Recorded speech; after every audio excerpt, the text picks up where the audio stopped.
এটা শিহৰণকাৰী ভিডিঅ' নৃত্য কৰি থাকোঁতেই মৃত্যু খাব দিলে এজন ব্যক্তিয়ে বিয়াঘৰৰ পৰিৱেশ আনন্দমনে নৃত্য কৰিছে সকলোৱে প্ৰথমে ক'লা পোছাক পৰিধান কৰা এই ব্যক্তিজনলৈ মন কৰক সকলোতকৈ ফূৰ্তিত থকা যেন তেওঁকেই লাগিছে কিন্তু লাহে লাহে চাওক ব্যক্তিজনে কিছু অস্বস্তি অনুভৱ কৰিছে আৰু এয়া হঠাৎ ঢলি পৰিছে ব্যক্তিজন কোনেও হয়তো অনুমান কৰা নাছিল যে ব্যক্তিজনৰ জীৱন নাটৰ শেষ সময় আহি পৰিছে এই দৃশ্য ৰাজস্থানৰ যে দৃশ্যই এতিয়া লাখ লাখ লোকক শিহৰিত কৰিছে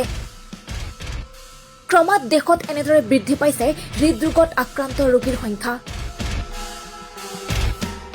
কাৰোবাৰ যদি খোজকাঢ়ি থাকোঁতে মৃত্যু হয় আন কাৰোবাৰ আকৌ জিম কৰি থাকোঁতেই বা গান গাই থাকোঁতেই অইন কাৰোবাৰ আকৌ এনেদৰে নৃত্য কৰি থাকোঁতেই মৃত্যু হয় যাৰ ফলশ্ৰুতিত উদ্বিগ্ন হৈ পৰিছে সৰ্বসাধাৰণ জনতা সেইবাবে কলো মৃত্যু এতিয়া সহজ নিউজ ডেস্ক টাইম 8